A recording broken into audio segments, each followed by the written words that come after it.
আসসালামু আলাইকুম। আপনি কি গাছ ভালোবাসেন কিন্তু বুঝতে পারছেন না কোন গাছগুলো আপনার বাসার জন্য পারফেক্ট হবে? তাহলে এই ভিডিওটি শুধু আপনার জন্য। আজ আমি দেখাবো বাংলাদেশে ঘরে বা ছাদে সহজে লাগানো যায় এমন ৭টি সুন্দর, কম যত্নে বড় হওয়া গাছের কথা। প্রথমে আসি সবার প্রিয় মানি প্ল্যান্ট।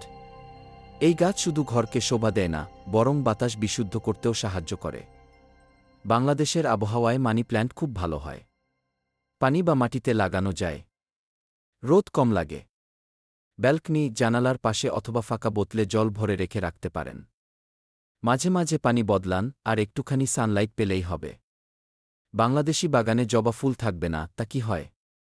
প্রতিদিন পানি দিন আর রোদে রাখুন, তাহলেই ফুল ফুটবে প্রতিদিন। পুরনো ডালগুলো কেটে দিন, এতে নতুন কুঁড়ি আসে।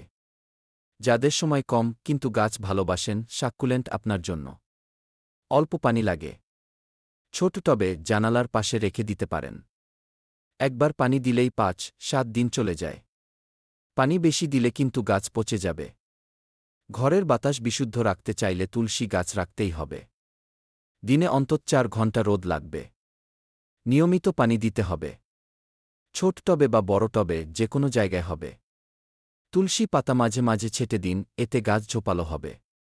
ইন্টেরিয়র প্ল্যান্ট হিসেবে জনপ্রিয় অ্যারিকা পাম। বড় পাতা, সুন্দর সবুজ রং। রোদ সরাসরি লাগানোর দরকার নেই। গাছের গোড়ায় পানি জমতে দেবেন না। এই ছিল বাংলাদেশের ঘরে বা ছাদে লাগানোর জন্য অসাধারণ গাছ।